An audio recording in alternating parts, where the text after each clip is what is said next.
네, 안녕하세요. 반갑습니다. 서울대학로교회에서 주님을 섬기는 문영권 형제입니다. 작년에 또 한번 성도님들 초청해 주셔서 이 자리에 서서 말씀을 전했던 기억이 납니다. 다시 한번 여러 성도님들 앞에 서게 되어서 너무 또 주님께 감사드리고, 특별히 이번에 아까 사회 보시는 말씀하신 대로 6월 9일 날 태국 선교를 위해서 저희 가정이 출국하게 되었습니다.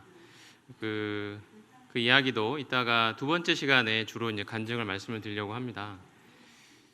주님께서 또 저희 가정을 부르셔서 또 북부교회에서 파송되어서 오랫동안 태국에서 섬겨오신 김선호 형제님 가정에 이어서 또 그곳의 성도들을 돕고 또 일꾼들을 양육하고 또 문서 사역을 할 수 있는 그런 또 제게 주신 은사를 따라 섬길 수 있는 그런 기회를 주님이 허락하셔서 또 태국에서 또 주님을 섬기게 되었습니다. 앞으로 성도님들의 계속적인 기도를 부탁드리고요.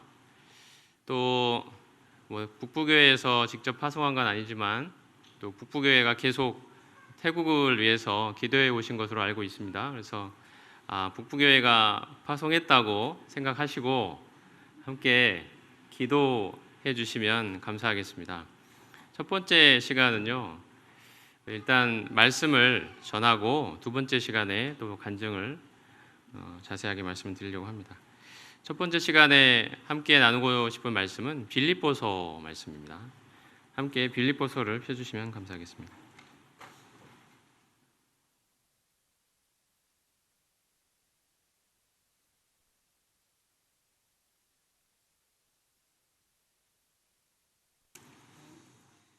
빌립보서 3장 1절 말씀 같이 읽겠습니다. 빌립보서 3장 1절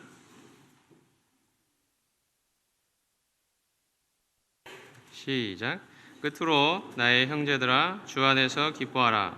너희에게 같은 말을 쓰는 것 이제는 수고로움이 없고 너희에게는 안전하니라.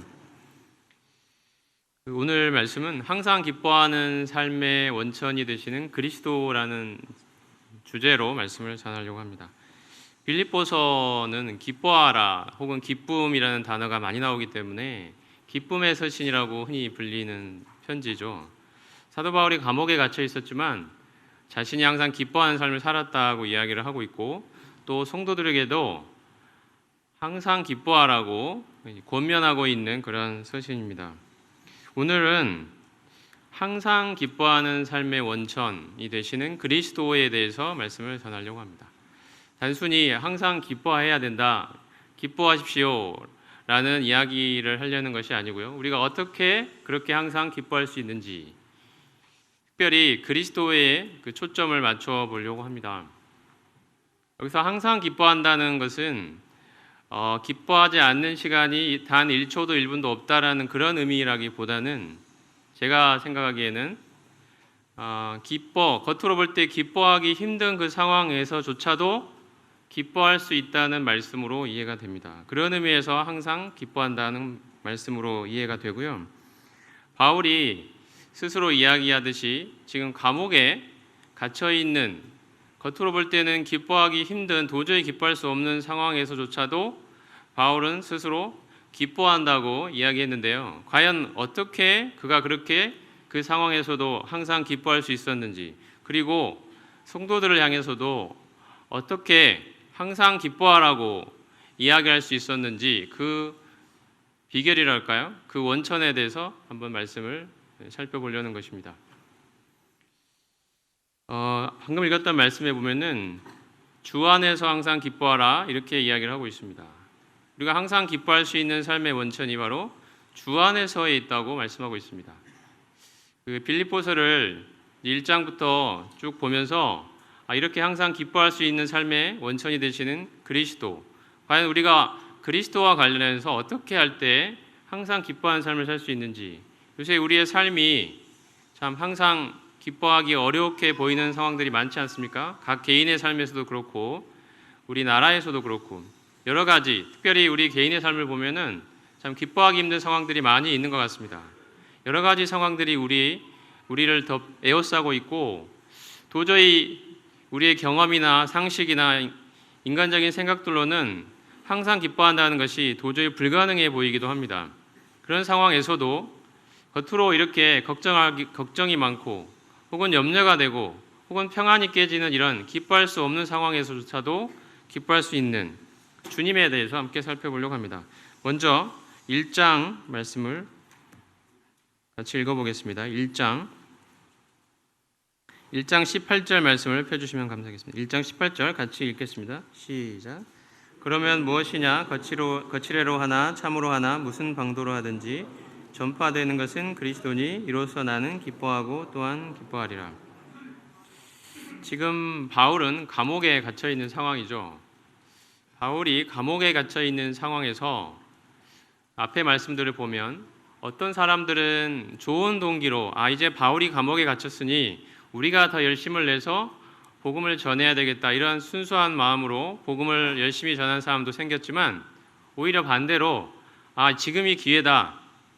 내가 바울보다 더 유명한 복음 전도자로 이름을 날려야 되겠다. 이런 생각이 앞서서 그러한 경쟁심 혹은 시기심 때문에 복음을 열심히 전한 사람들도 있었습니다.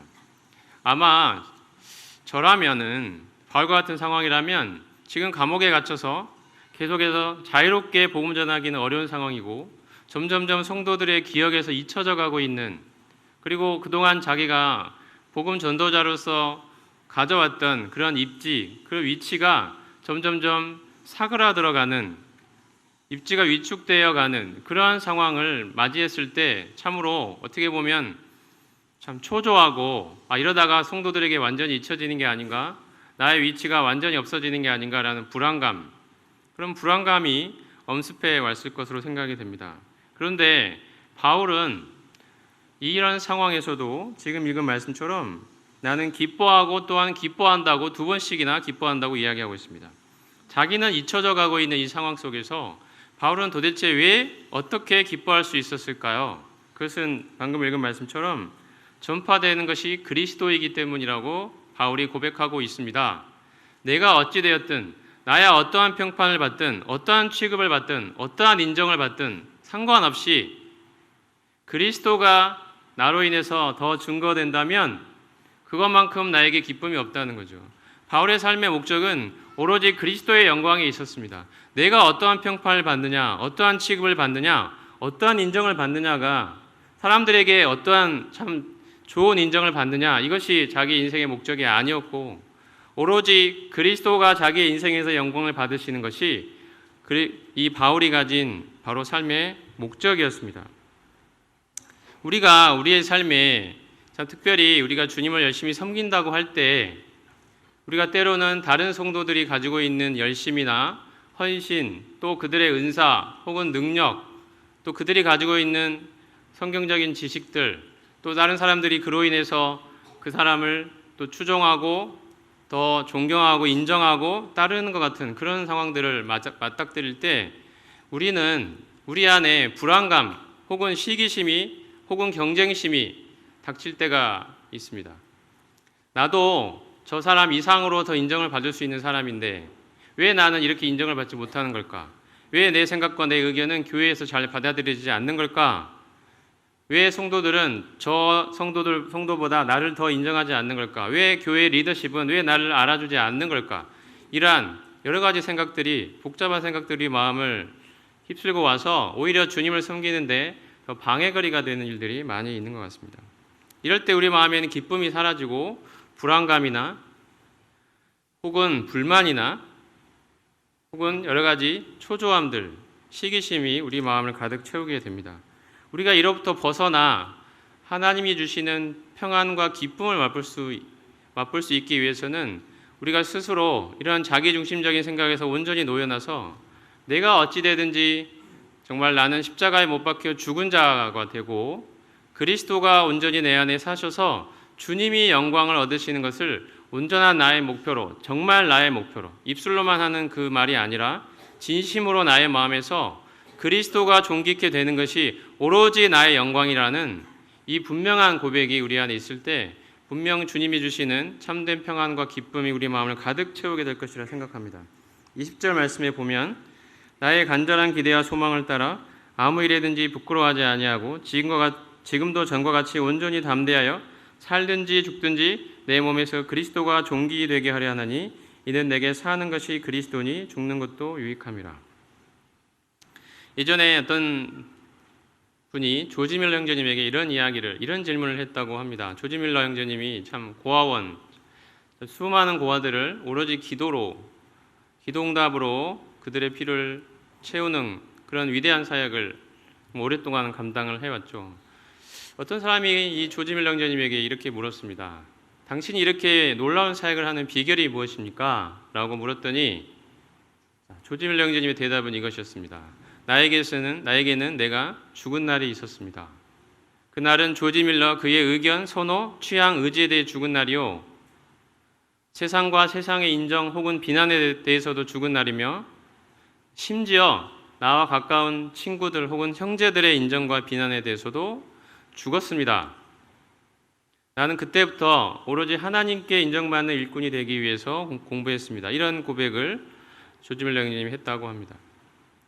조지 밀러 형제님이 정말 하나님의 일꾼으로 하나님께 쓰임받을 수 있었던 그 비결은 자기가 죽은 자가 되었기 때문이라고 생각이 됩니다. 일꾼들 사이에, 성도들 사이에 끝없이 벌어지고 있는 보다 더 사람들로부터 더 많은 영향력을 쟁취하고자 하는 끝없는 이 쟁탈전, 이런 자기중심성에서 우리가 벗어나지 못한다면 정말 하나님께서 쓰시는 하나님의 때에 하나님의 방법으로 쓰시는 하나님의 일이, 하나님의 역사가 우리 가운데 일어나기 어려울 것입니다.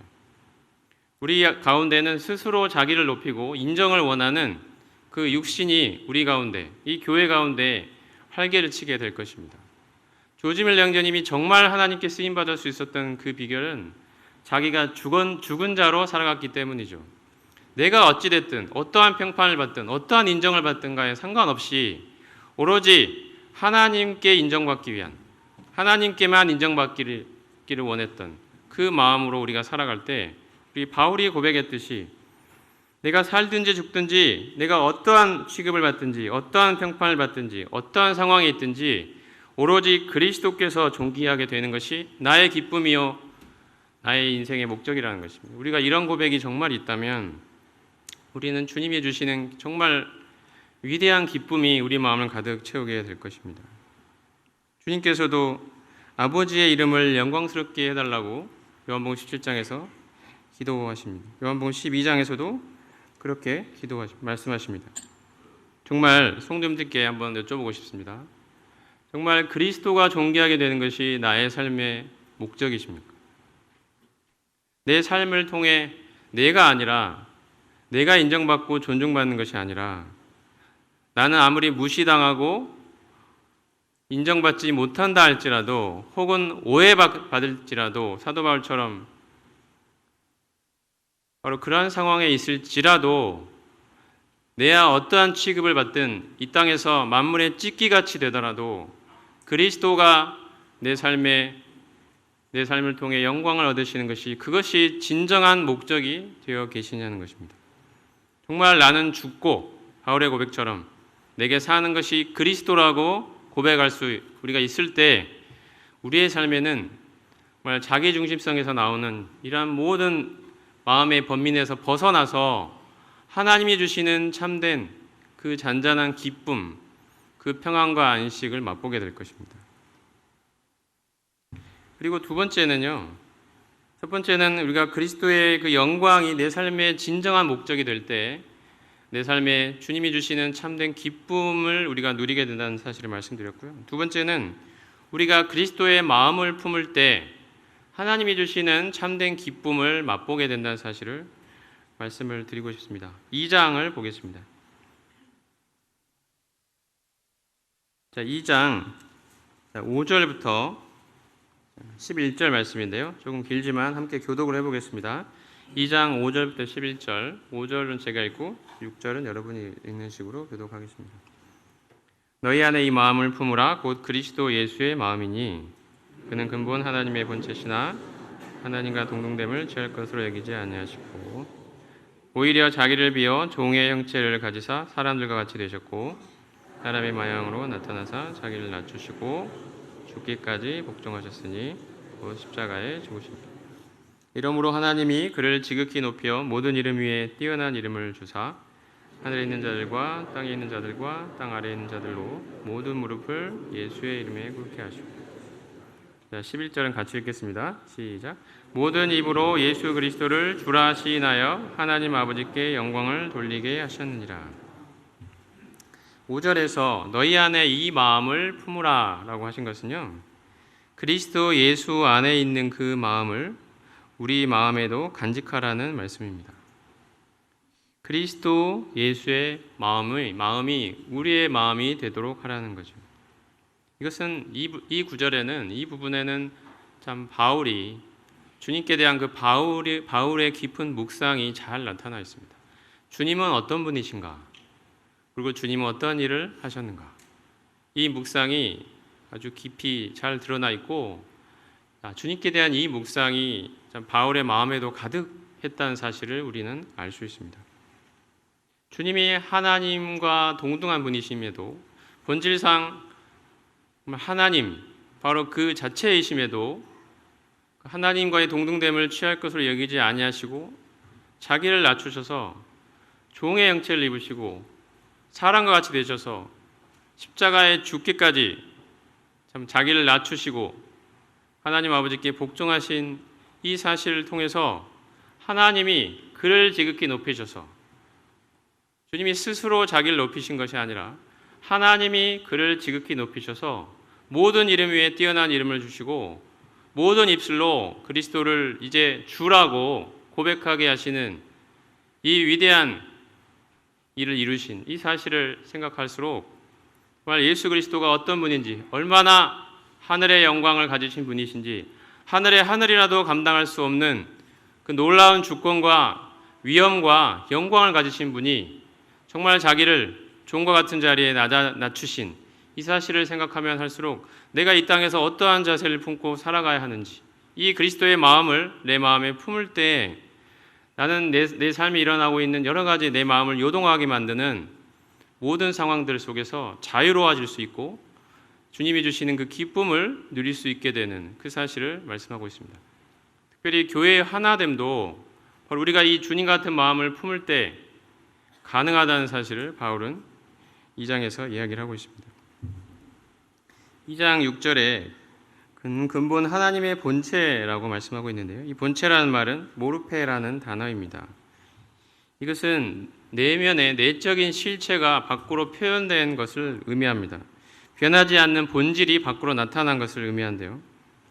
그는 근본 하나님의 본체시나 라고 말씀한 것은 바로 예수 그리스도께서 바로 하나님이라는 본질을 나타내신, 그대로 100% 드러내신 분이라는 의미를 담고 있습니다. 본체 신하라고 할 때 이것도 현재로 사용되는데요. 이것은 주님께서 하나님의 본질로서 계속해서 존재해 오셨고 지금도 존재하고 계시며 앞으로도 그러실 것이라는 사실을 보여주고 있습니다. 지속적인 사실을 보여줍니다. 요한복음 1장이나 히브리서 1장, 또 골로새 1장에 있는 여러 말씀들을 통해서 주님은 하나님의 본체라는 말씀들을 계속해서 보게 됩니다. 하나님이라는 그 내적인 본질이 우리 주님의 이 땅에 오심을 통해서 사람들에게 나타났다는 것입니다. 주님은 하나님이 어떤 분인지를 이 땅에 오셔서 드러내신 분입니다. 주님이 무엇을 통해서 바로 주님 자신이 이 땅에 오신 하나님이라는 사실을 제 아들에게 분명하게 드러내셨을까요? 여러 가지가 있을 수 있지만 가장 중요한 것은 그리스도의 부활이라고 생각합니다. 처음에 제 아들도 부활을 믿을 수가 없었죠. 어떻게 사람이 부활할 수 있는가? 하지만 예수님이 정말 부활하신 몸을 입고 그들 눈앞에 분명하게 나타나셨을 때 그들은 비로소 알아보게 되었습니다. 이분은 정말 사람이 아니시구나. 이분은 이 땅에 오신 하나님이구나. 사람은 부활할 수 없죠. 정말 위대한 스승, 정신적인 지도자 이런 정도가 아니라 선지자 중에 매우 뛰어난 선지자 이 정도가 아니라 인간 중에 뛰어난 분 정도가 아니라 바로 온 우주 만물을 지으신 바로 그 창조주, 모든 피조물로부터 이 광대한 우주의 모든 피조물로부터 존귀와 영광을 받으시기에 합당하신 만물의 주권자 되시는 하나님, 바로 그분이 이 땅에 오셨다는 사실을 제자들은 부활을 통해 명백하게 보게 된 것입니다. 바울도 마찬가지였죠. 예수님을 성도들을 핍박하고 다메섹으로 성도들을 잡으러 가는 길에 부활하신 예수님을 만나게 됩니다. 비로소 그의 눈이 떠지고 예수님이 누군지 똑바로 보게 된 것입니다. 아, 예수님은 이 땅에 오신 하나님이시구나. 하나님이 이 땅에 오신 분이시구나. 이것이 우리 인간의 역사 가운데 일어났구나. 바로 그분이 예수님이구나. 하나님이 예수라는 이름으로 우리 가운데 나타나셨구나. 이것을 바울이 보게 된 것입니다.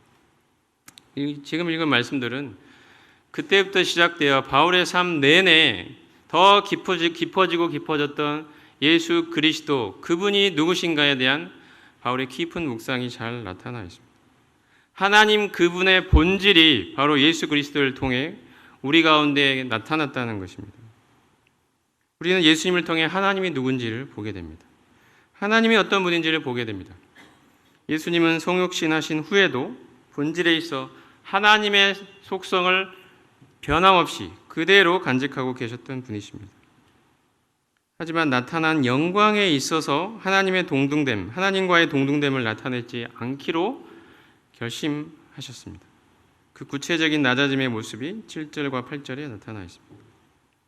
그는 하나님과 동등하신 본질과 속성을 가지셨으나 나타난 영광에 있어서 그것을 드러내지 않기로 스스로 결심하신 것입니다. 7절에 보면 비우다라는 단어가 있습니다. 자기를 비워.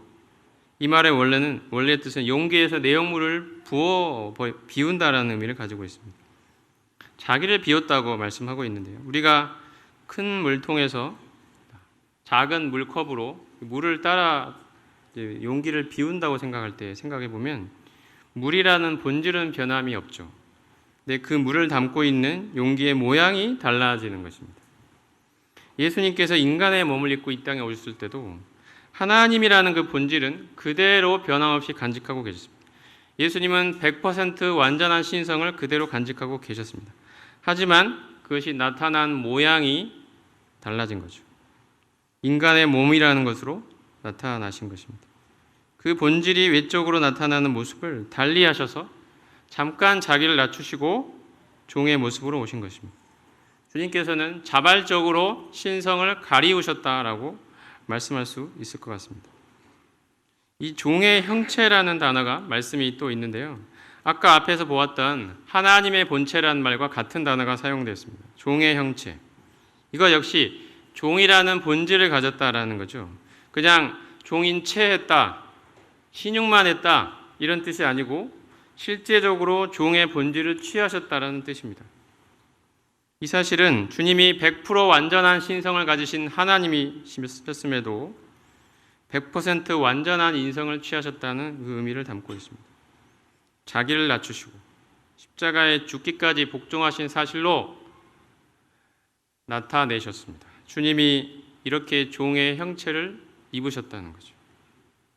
그리고 사람들과 같이라는 말씀을 하고 있습니다. 이때 이 같이라는 단어는 주님이 100% 완전한 그러한 인성을 취하셨지만 인간의 죄성까지 취하신 것은 아니라는 사실을 보여줍니다.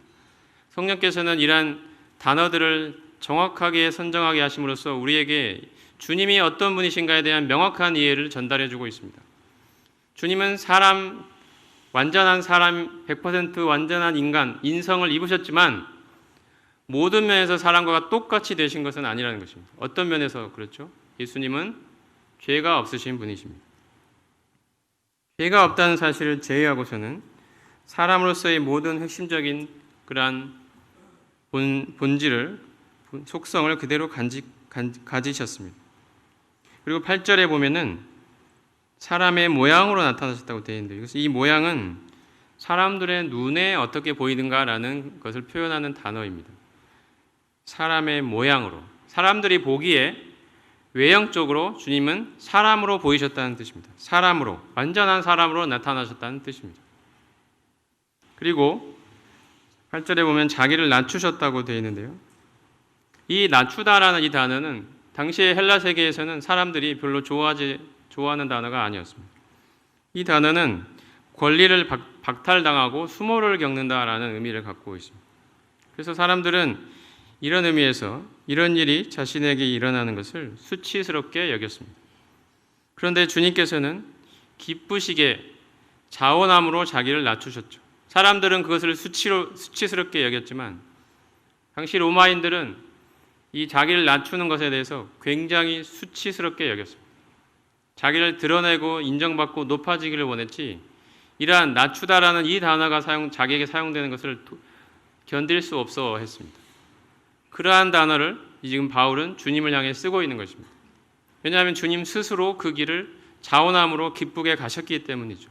사람들은 싫어하는 그 길을, 사람들은 자기가 높아지기를 원하고 사람들이 자기를 알아주기를 원하고 내가 가지고 있는 이 역량과 실력을 다른 사람들이 추앙해 주기를 원하는데 사람들은 다 그 길을 가는데 주님은 반대의 길을 가셨다는 거죠. 이것이 바울이 우리에게 말해주고 싶은 이야기입니다. 우리에게 왜 기쁨이 없느냐, 왜 기쁨이 사라지느냐, 사람들의 인정을 구하기 때문이라는 거죠. 다른 사람들이 나를 어떻게 볼까?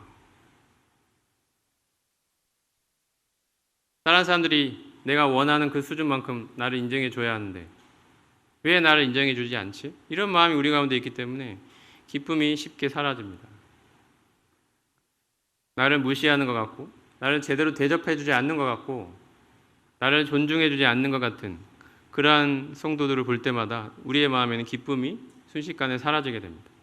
기쁨 대신에 때로는 미움, 때로는 불편한 마음, 때로는 이 분노, 때로는 억울한 마음, 이런 것들이 우리 마음을 채우게 되죠.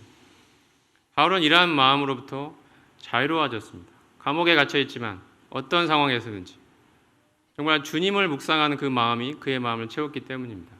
주님이 얼마나 영광스러운 분이신데도 100% 완전한 신성을 가지신 그런 하나님 그분 자신이심에도 사람들이 싫어하는 그 길을 스스로 자원하여 자기를 낮추는 그 길을 가셨다는 사실이 바울의 마음에 묵상이 가득했을 때 이 주님의 마음이 자기를 채웠을 때 바울은 사람들이 자기를 어떻게 보든 결코 흔들리지 않는 그 기쁨을 누리게 되었던 것입니다. 내가 지금 주님과 같은 길을 가고 있다는 그 기쁨 말입니다. 여러분 어떤 기쁨을 원하십니까? 사람들이 나를 알아주는 데서 오는 기쁨을 원하십니까? 아니면 주님과 같은 길을 내가 가고 있다는 그 기쁨을 원하십니까? 우리의 신앙의 목적이 무엇인가요? 사람들의 인정을 받는 것입니까? 아니면 주님을 더 닮아가는 것입니까? 내 안에 전이라면 견딜 수 없었던 그 억울함, 그 분노 이런 걸 느꼈을 그런 순간에 내가 주님의 마음을 닮아서 주님의 그 마음을 닮아서 내 마음의 기쁨을 누리고 있다면 이것이 우리의 삶에 정말 진정한 기쁨이 아니겠습니까? 이것을 바울은 말한 거죠. 우리 각자가 성도들이 다 이런 마음을 살아갈 때 교회 안에 하나됨은 자연스럽게 이루어질 것입니다. 우리 그냥 하나 돼보자, 어떻게든 하나됨을 위해 애를 써보자 이러한 구호로 하나됨이 이루어지는 게 아니죠. 우리 각자가 정말 주님의 마음을 품을 때 우리 안에 하나됨은 정말 주님의 은혜 가운데 자연스럽게 이루어지기 때문입니다.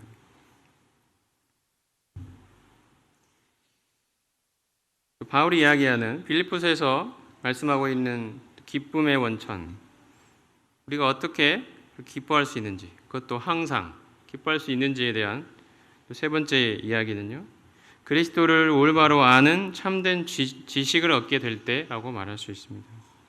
3장을 한번 펴시죠. 3장.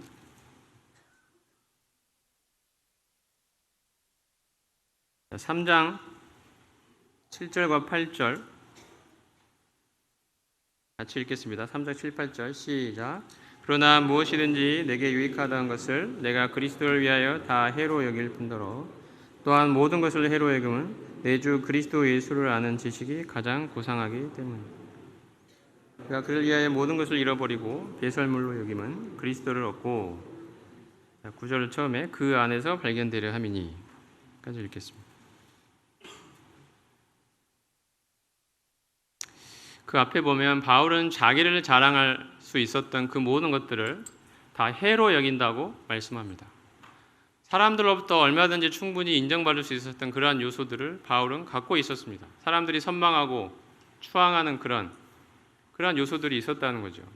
그의 출신 배경이 그랬고, 그의 학벌이 그랬고, 그의 사회적인 신분이 그랬고, 그가 또 스스로 노력하여 쟁취한 어떤 그 성취가 사람들로부터 충분히 인정과 대접을 받을 수 있는 그 무언가를 갖고 있었습니다. 사람들이 선망하는 그 무언가를. 그런데도 바울은 그런 모든 것들을 배설물로 여겼다고까지 이야기합니다.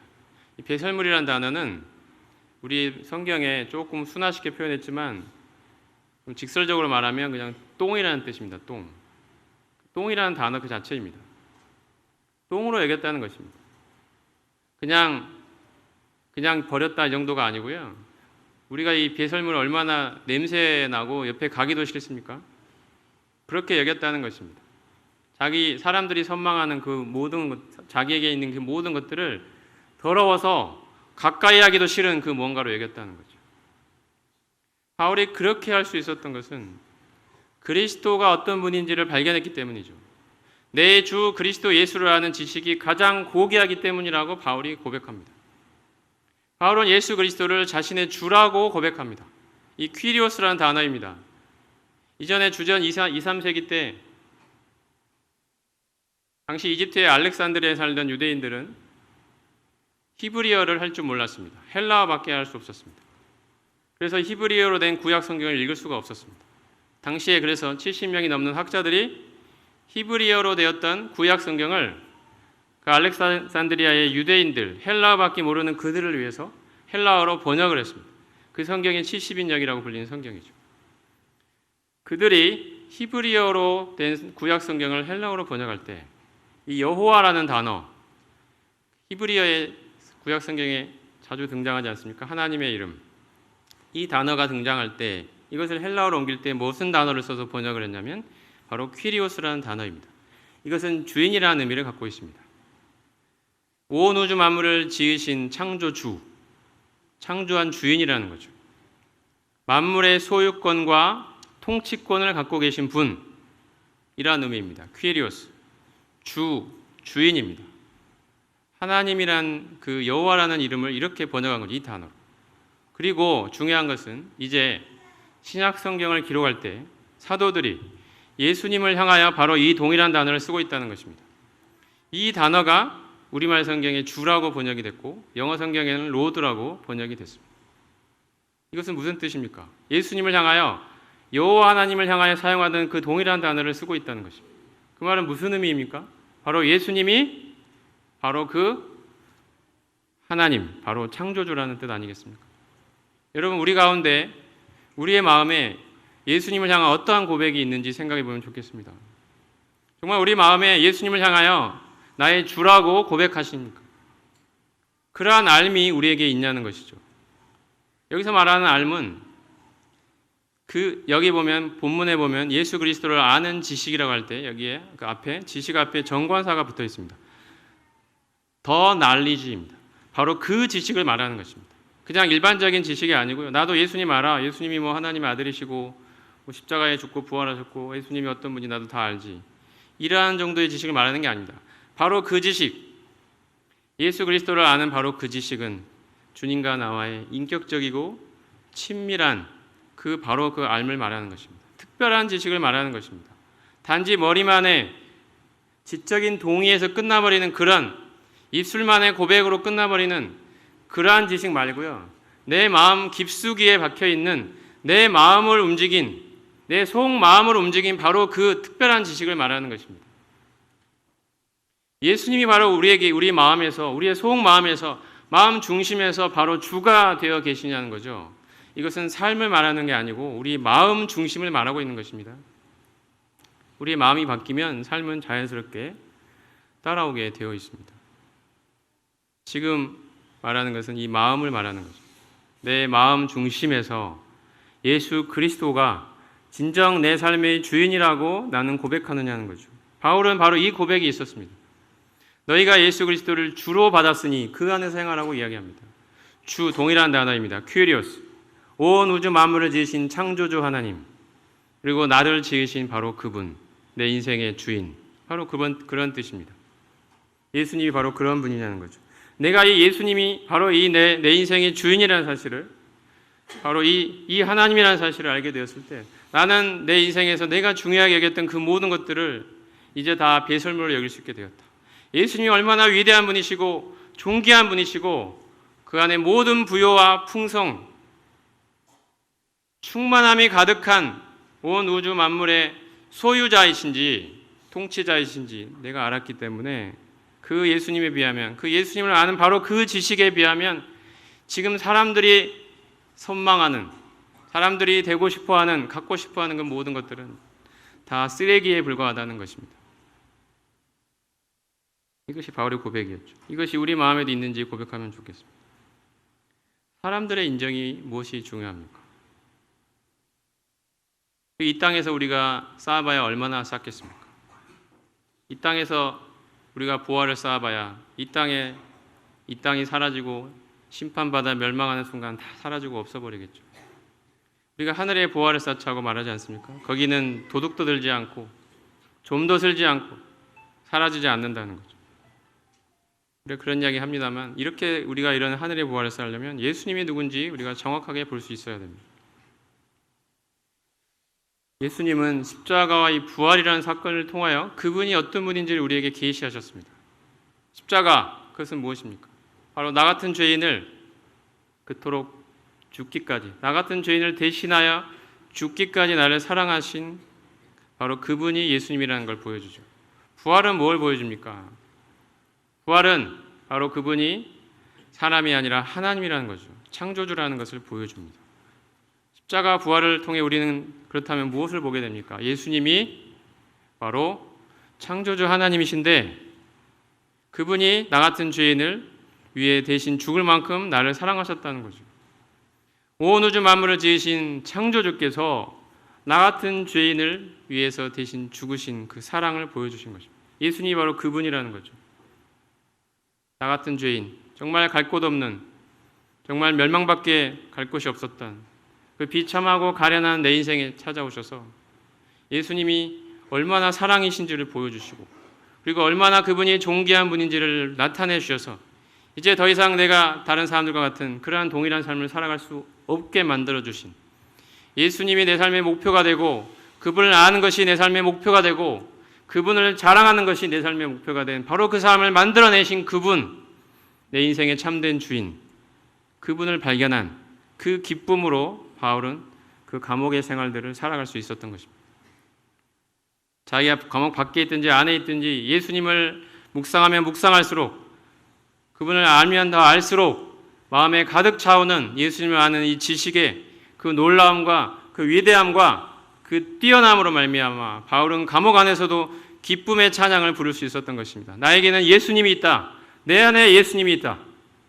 나는 그분을 더 알기를 원한다. 이것이 바울의 고백이었습니다. 성도님들, 우리 마음에도 이러한 고백이 있습니까? 우리의 관심은 왜 세상을 향해 있고 왜 다른 사람들의 인정을 향해 있습니까?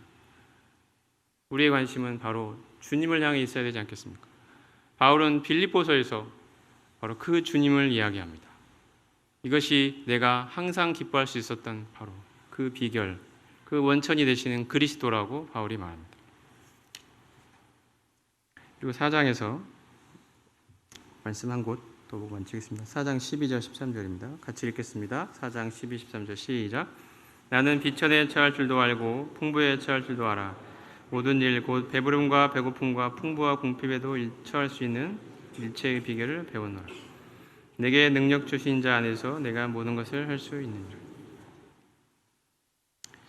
이 내가 모든 것을 할 수 있다는 것은 내 마음먹은 것 다 할 수 있다 그런 뜻이 아니죠.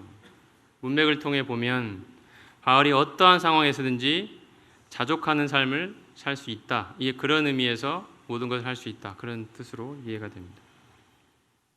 배고플 때도 또 배부를 때도 궁핍할 때도 풍요로울 때도 감옥 안에 있을 때도 감옥 밖에 있을 때도 내 삶이 힘들 때도 그런 힘듦이 사라지는 그 순간에도 아무런 상관없이 내가 어떠한 상황에 있든지 만족할 수 있는 그 기뻐할 수 있는 그 기쁨의 근원 그것은 바로 내게 능력 주시는 자 아니라고 말하고 있습니다. 그분이 누구겠습니까? 그분이 바로 우리 인생의 주인 되시는 그리스도죠. 내가 내 인생의 주권을 주님께 내어 맡긴다면 우리는 어떠한 상황에 처하게 되든지 기뻐할 수 있습니다. 왜냐하면 내 인생이 내 게 아니죠. 내가 원하는 내 인생에 그 무언가가 있고 주님은 그것을 반드시 들어주셔야 되고 이루어주셔야 되는데 그렇지 않게 될 때 우리는 주님을 원망하고 하나님을 원망하고 마음속에 불평을 하게 됩니다. 왜 나에게 이런 것을 주시냐고. 이건 자기 인생의 주인이 여전히 자기일 때 일어나는 일이죠. 하지만 우리 인생의 주권이 바로 이 그리스도께 넘어가 있는 사람이라면 나에게 어떠한 상황과 어떠한 형편을 허락하시든지 이것은 자기에게 기쁨이 됩니다. 왜냐하면 내 인생이 내 게 아니기 때문이죠. 주님의 것이기 때문이죠. 이 분명한 고백이 우리 안에 있느냐는 것입니다. 우리는 주님을 어떠한 분으로 알고 있습니까? 바로 이러한 고백이 내 마음에 진심으로 있다면 우리는 하나님이 나를 어떠한 상황과 어떠한 형편으로 인도하시는지 간에 주님 그 자체로 말미암아 기뻐할 수 있습니다. 우리는 상황이 바뀌기를 원하지만 하나님은 내가 바뀌기를 원하십니다. 어떤 사람으로 바뀌기를 원하시겠습니까? 그리스도가 내 인생의 주인이라고 고백하는 사람, 그분이 나의 모든 것이라고 고백하는 바로 그 사람으로 내가 바뀌기를 원하십니다. 그래서 나에게 이러한 상황, 어려운 상황도 허락하시는 거 아니겠습니까?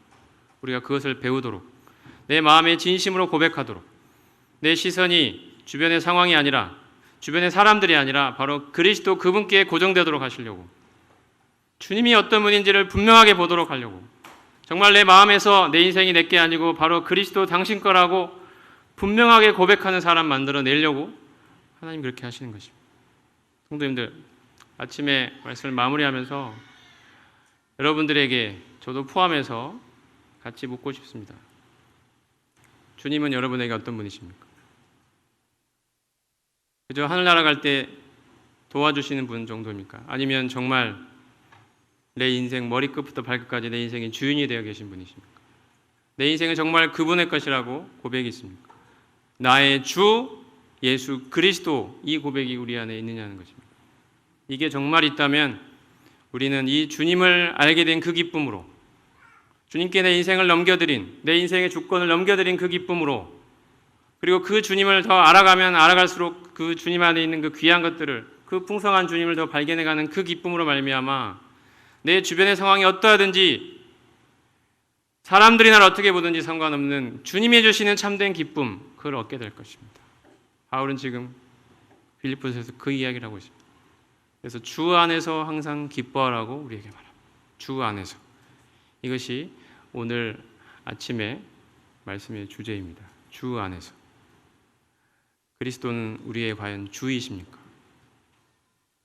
이 질문을 우리에게 던져보고 분명한 하나님 앞에 결단이 있으면 좋겠습니다. 기도하겠습니다.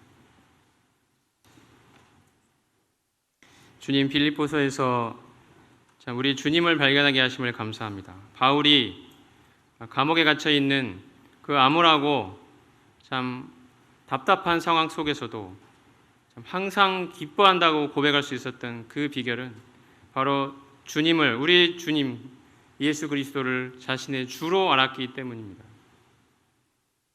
그분이 바로 나의 인생의 주인이 되시기 때문에 내가 어떠한 상황과 형편으로 인도를 받든지 내 마음에는 내 인생이 내 것이 아니므로 주님의 선하신 뜻이 이루어질 거라는 그 고백으로, 그 기쁨으로, 참 주님께 자신의 인생을 넘겨드린 그 기쁨으로 그의 마음은 참 차고 넘쳤습니다. 사람들이 나를 어떻게 보느냐가 중요한 것이 아니었습니다.